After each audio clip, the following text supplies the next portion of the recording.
What's up, Canes fans? Peter Ariz here with Canes Insight. And as always, doing the post-game show here, which is brought to you by Ariz Law, ArizLawPA.com. Go check them out. We'll talk about them more later on in the show here. But thank you once again, as always. All the basketball content is brought to you by Ariz Law. So, just got back from the basketball game against Wake Forest here. Miami falls 88-78, dropping now 12 of their last 13 games.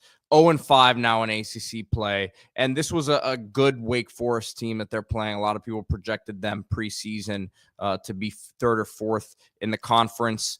They are now 4-1 in the conference, 12-4 overall. And Miami was hanging in there for most of the first half. It was tight near the end. Wake Forest pulled away. And then this just seems to be the theme with this team is that second half defensively, things really just fall apart for them. And they were able to score pretty effectively. 47 points there in the second half, but couldn't get stops when they needed them to. It was really a double-digit point lead for most of that second half there. Cam Hildreth for Wake Forest was going off 31 points. This is a guy who averaged 12 and a half points a game. So really, to me, the defense was an issue all game. And that has been a theme all season long. So again, 12th loss in their last 13 games here. But as always, kind of want to go through the box score and just my overall impressions of guys. I've had the chance the last couple games to sit courtside. Shout out to my boy Spencer Barons and the Barons family, and I've got an up close look at a lot of this stuff here, and a lot of the stuff that we've said in terms of not having guys who are really shot creators, which is what this offense relies on. There's not as much off ball movement, which is a lot of these guys are not. Really don't have the skill set to go create their own shot the way an Isaiah Wong or a Jordan Miller could a couple years ago. And even before that, a guy like Charlie Moore could just, he wasn't a big time scorer, but he could get in the lane and create something for others. So again, I've had the chance here to really see things up close. I got to give a lot of credit to Matthew Cleveland. The last 5 games here, averaging over 21 points a game. I believe, I don't know what his numbers were last game, but I mean, he's been on fire, really has been a lot more assertive offensively. And then as a team here, I got to say as well, because rebounding has been an issue at times, but you can't put a game like today on rebounding. I mean, they out rebounded Wake today pretty significantly from what I remember. Yeah, 39-30 in terms of rebounds. Miami had the advantage there. But if you shoot 40% from the field and Wake Forest shoots 54%, so the rebounding really doesn't matter. So and also, guys, I'm gonna get to some of these comments here as well. I appreciate everyone who has been supporting these post game shows, which haven't been very fun this year. So hopefully now with the new coach coming in, and I will touch on, I have a bit of a coaching search update. Not anything crazy, but I have been doing some digging there. So just kind of going through the list here again. Matthew Cleveland, shout out to him, been really playing his butt off. And again, just seeing it up close, these guys, I have to give them the credit. They're playing hard. After the Coach L thing, you wondered, look, how's it going to happen? Or is it cohesive? We're all watching the same games. I don't think it's a very cohesive thing. The skill sets don't seem to work together, and they still haven't gelled as a unit. 9 new players. We're 16 games into the season, so you would have hoped that it'd be a little bit better off than this in terms of that. But it just hasn't been the case. So, but again, you're 0-5 in conference. Your coach steps down in the middle of the year that a lot of these guys came here to play for him, and they're playing hard. They're not giving up, right? They're not getting – the defense is not where it needs to be, but I don't know if it's an effort thing. I just don't know if these guys can have the ability to play together as a unit, Coach Jenko asks, is this the worst team in the sports program this year? I mean, listen, they're going back to the thing is, going back to last year, I would have to say it is, without a doubt. Plank Time asking why I'm still watching this fiasco, man. I support this basketball program through the good and the bad. I'm a sicko. What can I say? Almost 500 on here. And again, these basketball games, post-game shows brought to you by Aries Law. Guys, go check out AriesLawPA.com. Yes, this is my dad, but best in the business when it comes to probate, wills, trusts. This is estate planning. If you have a family, if you're a parent, grandparent, very, very important to plan your future the right way, and you can do that with Aries Law. So his office is located between the Gables going into the Brickell area there off Coral Way. So go check him out, schedule your free consultation, and he'll get you guys set up. So continuing, let me get into some of these comments here. 96 Kane says Miami needs bigger guards. 1,000%. 1,000%. You see, and Wake Forest, like Hunter Salas, who's their best player, is a guy who at times was just having his way from a physical standpoint, getting to certain positions on the floor. I mean, he's 6'5", listed at 6'5", 185, and up close he was just too big for some of these guards, some of these young guards for Miami, without a doubt. So that is a big time thing. I agree with Divine Ugochukwu, Miami's freshman point guard, who's been pretty good this year as a freshman. He was out. He fell on his hip the other day, so hopefully that's not too serious. But he was out for today. Jalil Bethia, 5 for 10 from the field, and had some good moments, some good takes to the basket. 2 for 7 from 3. So when he gets going towards the hoop or getting downhill in that mid-range area, he's been effective. The three-point shot has been up and down for him this year. Has the ability to hit them without a doubt, but I think the shot selection at times has not been great. So 13 points for him. Austin Swartz, a guy that I would hope that who's going to stay is going to be the question, the way that things have been. And a lot of that's going to be determined by the coach that they bring in. But Swartz is a guy that I would love to be able to keep if you could. Love his confidence. Really a nice looking jump shot. Was playing point guard today. Was bringing the ball up the floor a lot, which he's primarily been an off ball guy and just a spot up shooter kind of.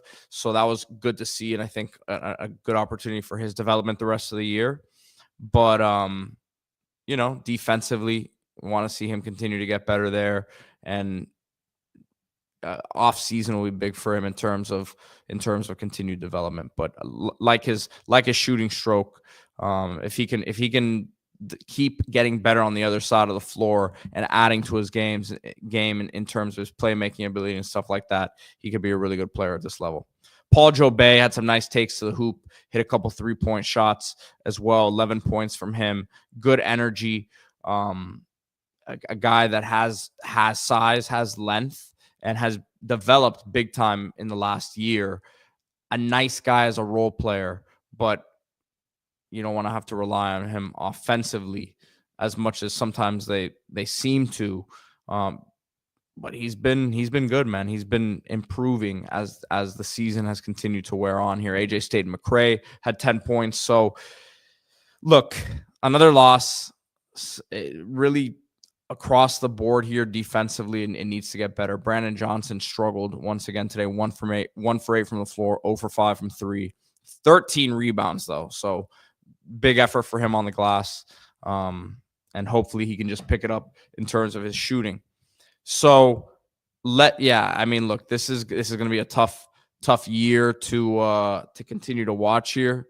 Obviously, again, the coaching situation, the way that the season's gone, you can just really have to hope that these guys continue to play hard as they have. I have no complaints in terms of that. Early in the season, it looked like at times the energy was dropping off, and sometimes it is energy, but I feel like the communication on this team is not where it needs to be. So real quick, a couple things I want to touch on here. coaching search updates. So from what I understand here, because there's a lot of names that have been thrown out there. There was a rumor on Canes Insights basketball board the other day that the Mississippi State head coach Chris Jans or Johns, I don't know how you pronounce his name, but that he's heavily in the mix or had been offered the job. He could be in the mix. But from what I understand at this point, no one's been offered the job, number one. And number two, they're still in the information gathering stage here, right? And it's been a couple weeks now. I would still expect them to act swiftly behind the scenes here. And when I say swiftly, like have something lined up as soon as the season is officially over. But it's a tricky situation. You're not going to pluck a coach, obviously, officially until the season's over, because most likely one of these coaches that you're going after here, hopefully their team's having a good year, because you're after a guy who's coaching a winning program, and it's not going to be until March, April that something officially gets done here. So again, I think they're going to still have something lined up, right? Sometime late part of the season here behind the scenes, but they are still in the information gathering stage of this thing. They haven't rushed into anything. So that's what I know right now. Canes Cat C305 says Caputo should be the only guy that we go after. You know, we've said here before, we're big fans of Coach Caputo, and I think he has the tools, without a doubt, to be a really good coach here at Miami. Right now, they're third in the conference in the Atlantic 10, which is a really good conference, 13-3 overall, won their last couple games. And again, when you hire a coach at Miami in any sport, it has to be someone who can fit culture standpoint. Yes, but what I mean is, like, you have to understand what can win at Miami. He was here with Coach L. I think that the question, or the thing that some people would tell you is, well, we really want to see him win big at GW, at George Washington, when he took over, because you don't want to hire a coach who hasn't, he's turning it around. He took over that program when it wasn't anything special. They had a really rough run there. My sisters went there, and I have a little bit of knowledge of the program. It was not in a good spot whatsoever. So he's turned it around there, but you want to see them go on a run this year to kind of validate that he can do it. So I'm a believer in it. I'd be for it, but I think, again, there's going to be a lot of people interested in this job. So I don't think, when I say they're not rushing into anything, is like they're going to really explore and see who's out there, right? They're not going to just pigeonhole themselves into saying this is the guy at this point of the process. So yes, I wanted to also touch on this, because I know some of you guys come in here, and this is the basketball post-game show, but I know some of you guys just come in here, you see it, and say, hopefully they're talking about something about football. Obviously, Miami hired Corey Heatherman today as the defensive coordinator, and this is a hire that, look, I can't tell you that I've sat here and analyzed Minnesota's defense during the season, but I'm going to share with you, just talking to someone that I trust very much so, and has familiarity with Heatherman as a coach, has familiarity with Miami as a job, and this is what the person told me. So he said he's done a good job everywhere he's been. He's also only been a play caller at the FBS level for 1 year and took over for a great DC. Thoughts are he's a good coach, but will be interesting to see how he fits from a culture standpoint, having never coached south of Virginia. So I think that is I think that's a valid question. The fact that he hasn't coached south of Virginia, as he says. And then the other thing he said was, look, they were a very disciplined team last year, Minnesota, but that's also a disciplined program. So is Miami going to be able to get guys like that, or to get the guys that they have here to play a disciplined style of football? So that's what he's hired to do. But yeah, that's my initial thoughts. And when I say my thoughts, it's from someone that I trust. I'm going to really dive into it here over the next 24 to 48 hours. Then, of course, we're going to have a ton of coverage on Kane's Insight this week. D-Money and I, in terms of the scheme that he's most likely to bring, expect there to be other changes here with the staff. Nick Monroe, the defensive backs coach and co-DC, someone that his name has already been tossed around, heck of a recruiter, that from everything that I've heard, and it's out there, right? So yeah, man, that's what we got right now. Let me see where your Anthony Manzano says, I understand Coach Larinaga gave us a few seasons that were good, but I want to move on from anybody from his coaching tree. I see people saying that. I think it's I understand that, and the last couple of years was like really, really bad. But the thing is, like, if Caputo goes out there and he's having success on his own outside of anything that has to do with Larinaga, we can't just throw away the success Larinaga had at Miami. Multiple ACC championships, multiple Sweet 16s, the Elite Eight, the Final Four, and like no one had ever done this at Miami at the level consistently that he had. Obviously, there had been a Sweet 16 run in the early 2000s there, but it's like you still can't just say, yeah, well, let's just completely forget what the contributions that he made for this program. So yeah, that's my thoughts on it. I know that you're not the only person who has that sentiment, but I'm not ready to just completely throw away what he built here, which was the crowd the last few games obviously hasn't been great because the season has not been what anyone has hoped for 2 years in a row now. But my thing is, like, he built a real real love for the basketball program here for a lot of people. And I think that there's more to be done, right? There's a lot more building to be done to get this thing consistently where it needs to be. But I think Caputo can build on that, right? And I think he's showing that right now with what he's doing at GW. So again, we'll see what happens with the coaching search, but still gathering information and trying to figure out who is out there and who could be interested in the job. So and then Anthony says, Pete, I hope I'm not coming off that I'm disrespecting Coach Larinaga by saying that I want another mindset in his program than his. And listen, I see what you're saying. Again, I didn't want to make it seem like you were just downplaying what he did, but Caputo comes from a different era. And again, Caputo, if he can go out there and do it on his own, then that's his mindset.